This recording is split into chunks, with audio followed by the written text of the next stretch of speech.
My brother Chooks and my best friend Ike are part of the organizing team. And so when they asked me to come, I couldn't say no. But I'm so happy to be here. What a fantastic team of people who care about Africa. I feel so humbled and so happy to be here. And I also am told that the most beautiful, most amazing little girl in the world is in the audience. Her name is Ngozi Adichie. And I want her to stand up. She's my niece. Kakamalaka!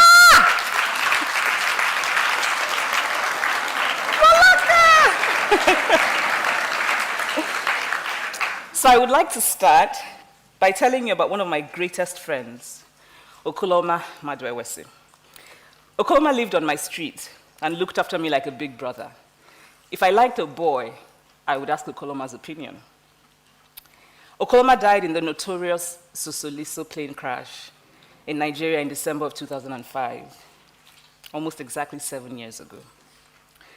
Okoloma was the person I could argue with, laugh with, and truly talk to. He was also the first person to call me a feminist. I was about 14. We were in his house, arguing, both of us bristling with half-baked knowledge from books that we had read. I don't remember what this particular argument was about. But I remember that as I argued and argued, Okoloma looked at me and said, "You know, you're a feminist." It was not a compliment. I could tell from his tone, the same tone that you would use to say something like, "You're a supporter of terrorism." I did not know exactly what this word feminist meant, and I did not want Okoloma to know that I did not know. So I brushed it aside and I continued to argue. And the first thing I planned to do when I got home was to look up the word feminist in the dictionary. Now, fast forward to some years later. I wrote a novel about a man who, among other things, beats his wife and whose story doesn't end very well. While I was promoting the novel in Nigeria, a journalist, a nice, well-meaning man, told me he wanted to advise me. And for the Nigerians here, I'm sure we're all familiar with how quick our people are to give unsolicited advice. He told me that people were saying that my novel was feminist, and his advice to me, and he was shaking his head sadly as he spoke, was that I should never call myself a feminist because feminists are women who are unhappy because they cannot find husbands. So I decided to call myself a happy feminist. Then an academic, a Nigerian woman, told me that feminism was not our culture, that feminism was an African, and that I was calling myself a feminist because I had been corrupted by Western books. Which amused me because a lot of my early reading was decidedly unfeminist. I think I must have read every single Milton Boone romance published before I was 16. And each time I try to read those books called the feminist classics, I get bored, and I really struggle to finish them. But anyway, since feminism was un-African, I decided I would now call myself a happy African feminist. At some point, I was a happy African feminist who does not hate men and who likes lip gloss and who wears high heels for herself but not for men. Of course, a lot of this was tongue-in-cheek, but that word feminist is so heavy with baggage, negative baggage. You hate men, you hate bras, you hate African culture, that sort of thing. Now, here's a story from my childhood. When I was in primary school, my teacher said at the beginning of term that she would give the class a test, and whoever got the highest score would be the class monitor. Now, class monitor was a big deal. If you were a class monitor, you got to write down the names of noisemakers, which was heady enough power on its own. But my teacher would also give you a cane to hold in your hand while you walked around and patrolled the class for noisemakers.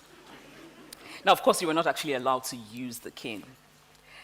But it was an exciting prospect for the 9-year-old me. I very much wanted to be the class monitor, and I got the highest score on the test. Then, to my surprise, my teacher said that the monitor had to be a boy. She had forgotten to make that clear earlier because she assumed it was obvious. A boy had the second highest score on the test, and he would be monitor. Now, what was even more interesting about this is that the boy was a sweet, gentle soul who had no interest in patrolling the class with a cane. while I was full of ambition to do so. But I was female, and he was male, and so he became the class monitor. And I've never forgotten that incident. I often make the mistake of thinking that something that is obvious to me is just as obvious to everyone else. Now, take my dear friend Louis, for example. Louis is a brilliant progressive man, and we would have conversations, and he would tell me, I don't know what you mean by things being different or harder for women. Maybe in the past, but not now. And I didn't understand how Louis could not see what seemed so self-evident. Then one evening in Lagos, Louis and I went out with friends. And for people here who are familiar with Lagos, there's that wonderful Lagos fixture, the sprinkling of energetic men who hang around outside establishments and very dramatically help you park your car. I was impressed with the particular theatrics of the man who found us a parking spot that evening. And so as we were leaving, I decided to give him a tip. I opened my bag, put my hand inside my bag, brought out my money that I had earned from doing my work, and I gave it to the man.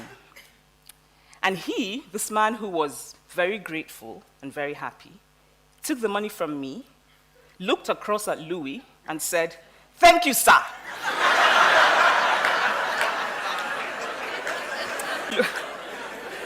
Louis looked at me, surprised, and asked, "Why is he thanking me? I didn't give him the money."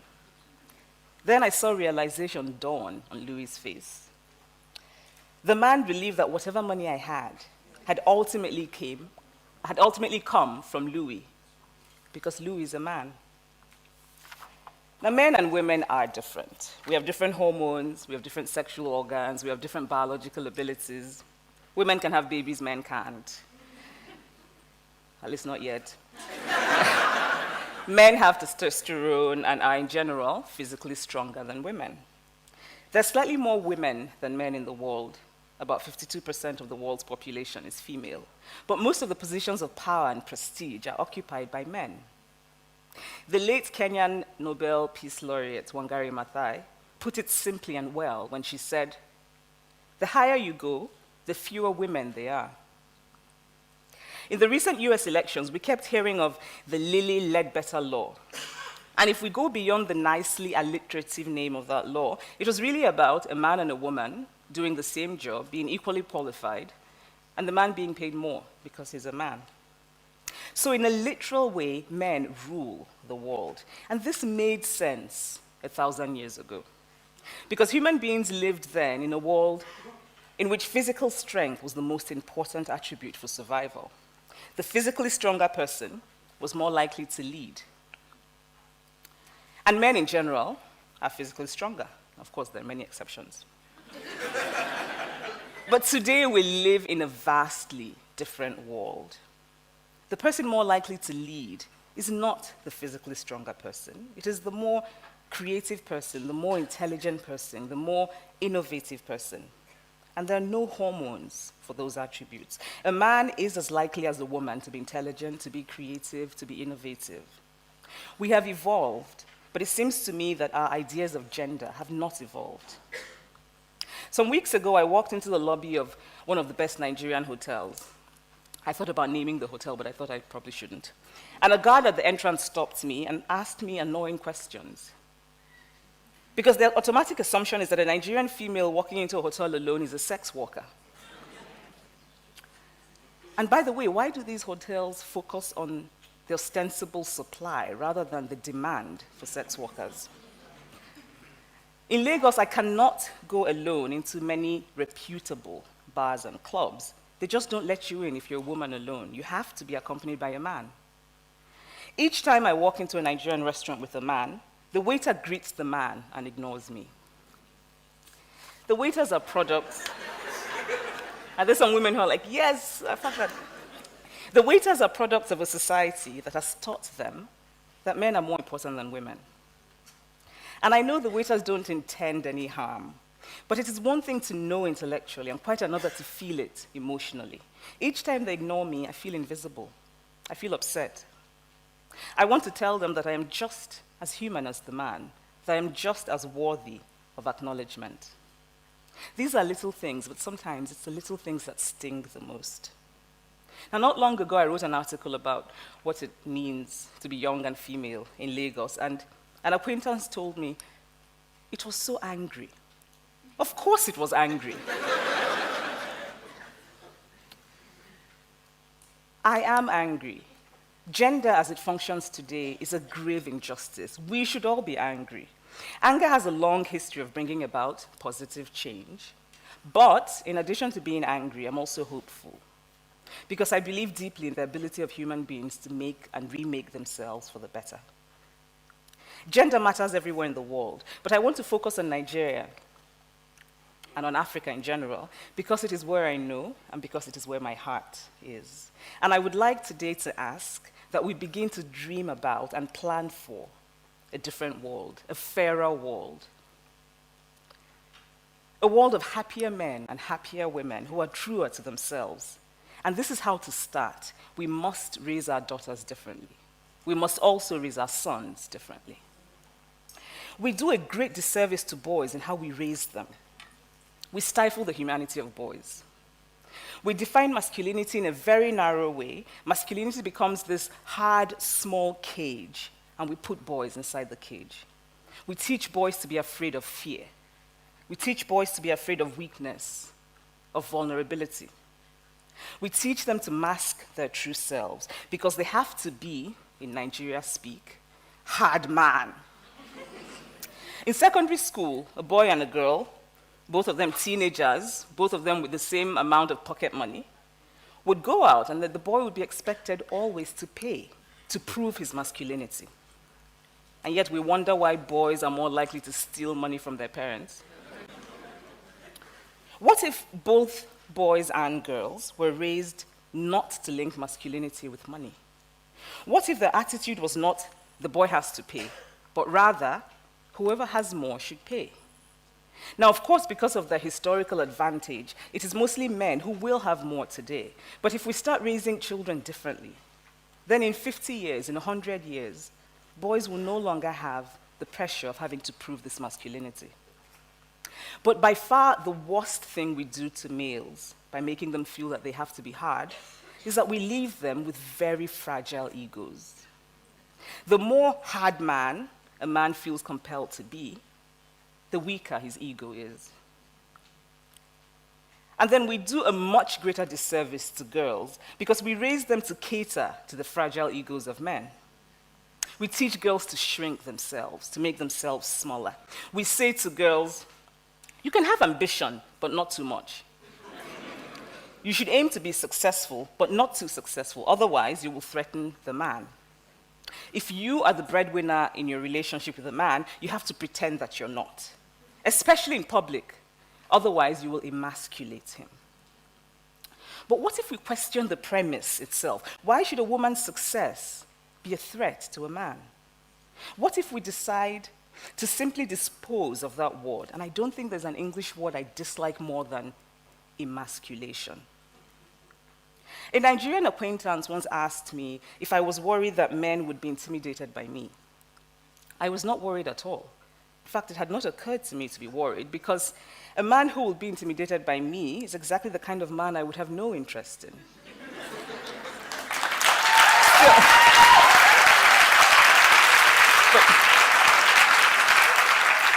But still, I was really struck by this.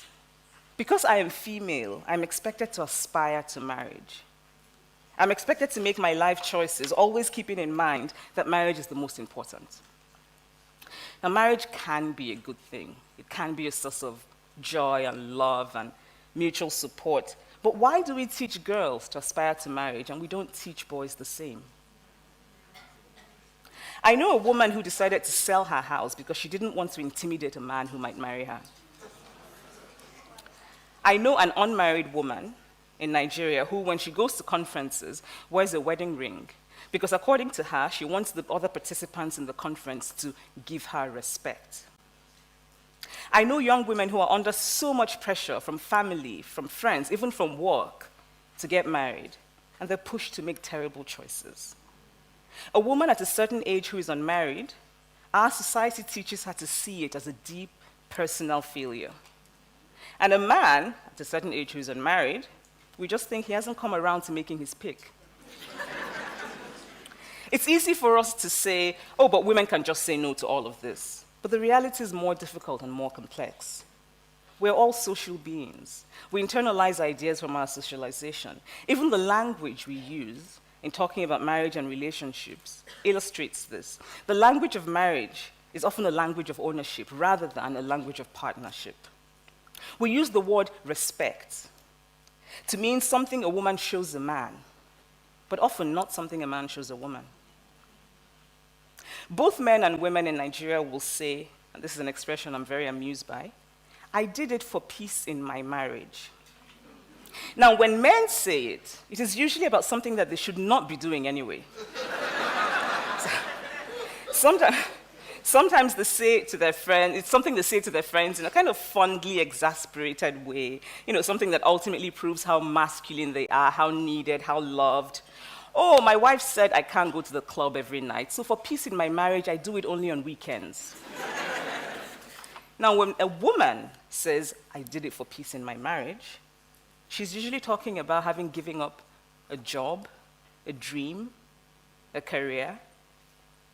We teach females that in relationships, compromise is what women do. We raise girls to see each other as competitors, not for jobs or for accomplishments, which I think can be a good thing, but for the attention of men. We teach girls that they cannot be sexual beings in the way that boys are. If we have sons, we don't mind knowing about our sons' girlfriends, but our daughters' boyfriends, God forbid. But of course, when the time is right, we expect those girls to bring back the perfect man to be their husband. We police girls, we praise girls for virginity, but we don't praise boys for virginity. And it's always made me wonder how exactly this is supposed to work out, because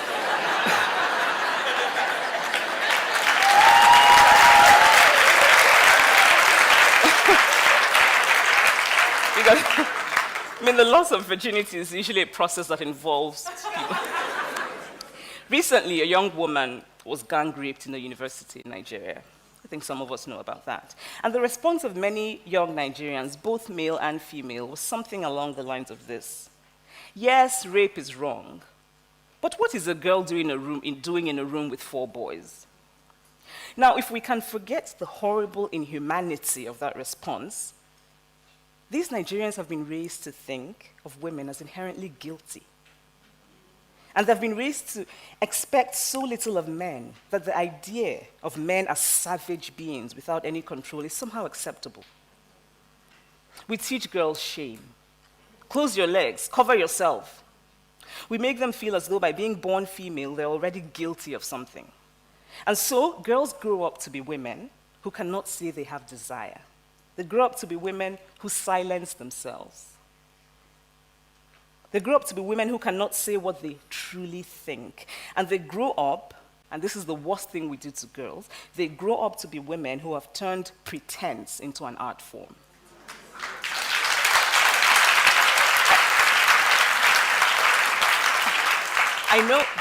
I know a woman who hates domestic work. She just hates it.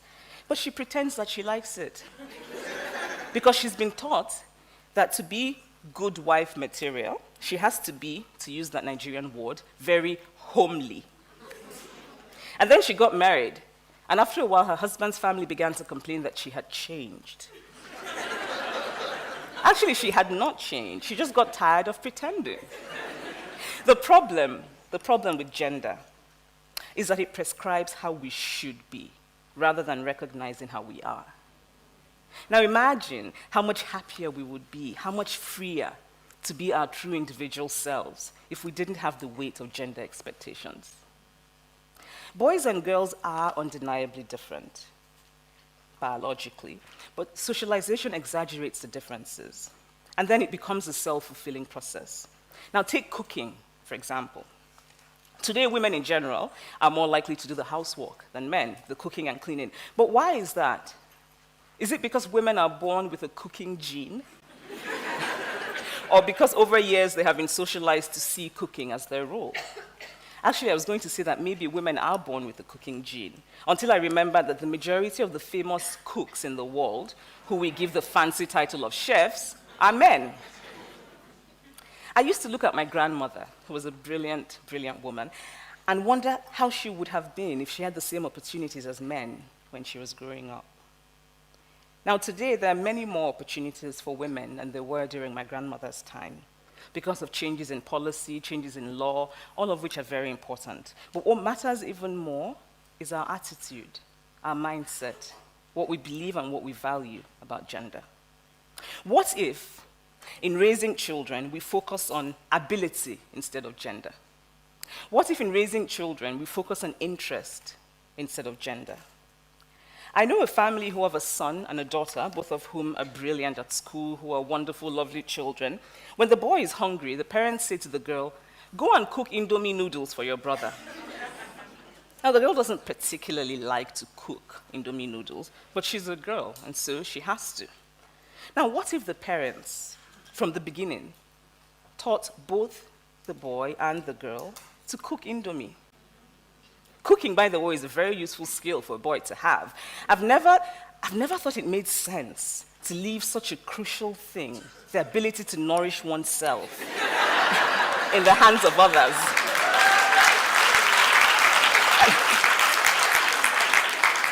I know a woman who has the same degree and the same job as her husband. When they get back from work, she does most of the housework, which I think is true for many marriages. But what struck me about them was that whenever her husband changed the baby's diaper, she said thank you to him. Now, what if she saw this as perfectly normal and natural, that he should, in fact, care for his child? I'm trying to unlearn many of the lessons of gender that I internalized when I was growing up. But I sometimes still feel very vulnerable in the face of gender expectations. The first time I taught a writing class in graduate school, I was worried. I wasn't worried about the material I would teach because I was well prepared and I was going to teach what I enjoyed teaching. Instead, I was worried about what to wear. I wanted to be taken seriously. I knew that because I was female, I would automatically have to prove my worth. And I was worried that if I looked too feminine, I would not be taken seriously. I really wanted to wear my shiny lip gloss and my girly skirt, but I decided not to. Instead, I wore a very serious, very manly, and very ugly suit. Because the sad truth is that when it comes to appearance, we start off with men as the standard, as the norm. If a man is getting ready for a business meeting, he doesn't worry about looking too masculine and therefore not being taken for granted. If a woman is getting ready for a business meeting, she has to worry about looking too feminine and what it says and whether or not she will be taken for granted, whether or not she will be taken seriously. I wish I had not worn that ugly suit that day. I've actually banished it from my closet, by the way. Had I then the confidence that I have now to be myself, my students would have benefited even more from my teaching because I would have been more comfortable and more fully and more truly myself. I have chosen to no longer be apologetic for my femaleness and for my femininity.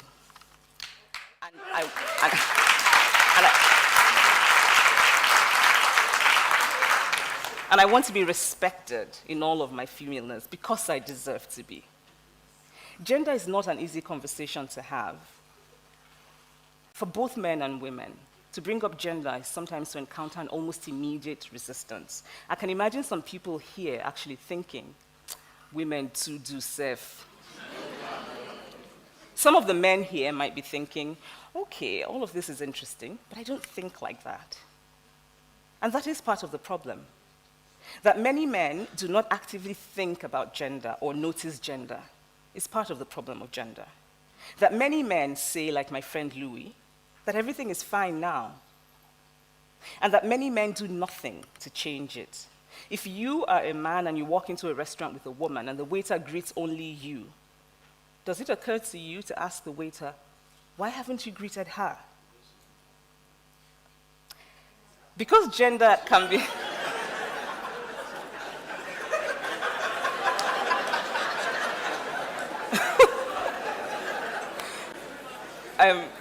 Actually, Women Rapper was part of the longer version of this talk. So because gender can be it can be very uncomfortable conversation to have, there are very easy ways to close it, to close the conversation. So some people will bring up evolutionary biology and apes, how female apes bow down to male apes, and that sort of thing. But the point is, we're not apes.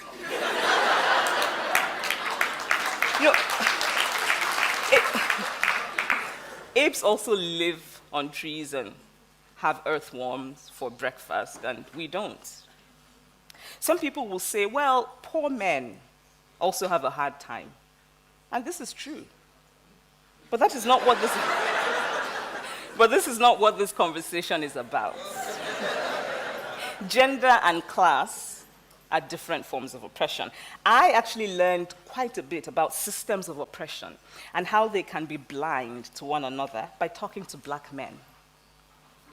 I was once talking to a black man about gender, and he said to me, why do you have to say my experience as a woman? Why can't it be your experience as a human being? Now, this was the same man who would often talk about his experience as a black man. Gender matters. Men and women experience the world differently. Gender colors the way we experience the world. But we can change that. Some people will say, oh, but women have the real power, bottom power. And for non-Nigerians, bottom power is an expression which I suppose means something like a woman who uses her sexuality to get favors from men. But bottom power is not power at all. Bottom power means that a woman simply has a good route to tap into from time to time somebody else's power. And then, of course, we have to wonder what happens when that somebody else is in a bad mood, or sick, or impotent.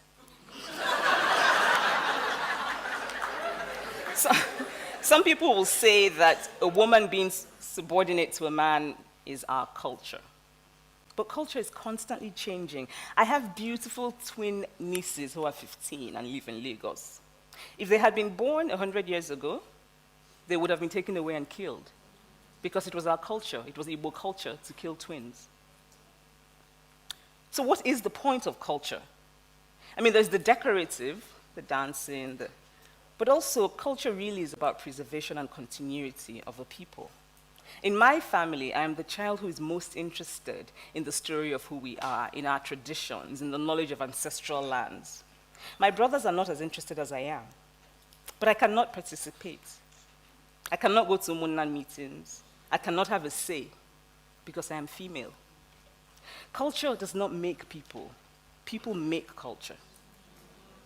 So if it is in fact true, so if it is in fact true that the full humanity of women is not our culture, then we must make it our culture. I think very often of my dear friend, Okoloma Madoewesi.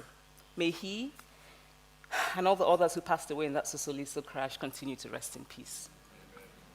He will always be remembered by those of us who loved him. And he was right that day many years ago when he called me a feminist. I am a feminist. And when I looked up the word in the dictionary that day, this is what it said.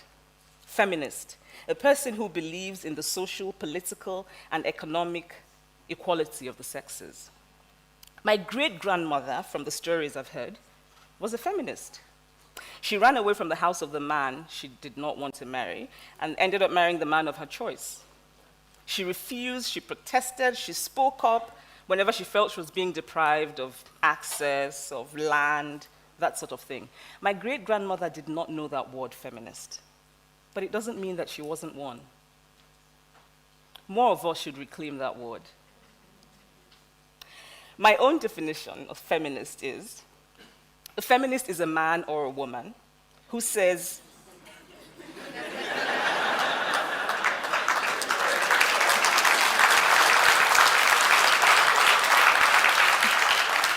a feminist is a man or a woman who says, yes, there's a problem with gender as it is today, and we must fix it. We must do better. The best feminist I know is my brother, Crenn. He's also a kind, good-looking, lovely man, and he's very masculine. Thank you.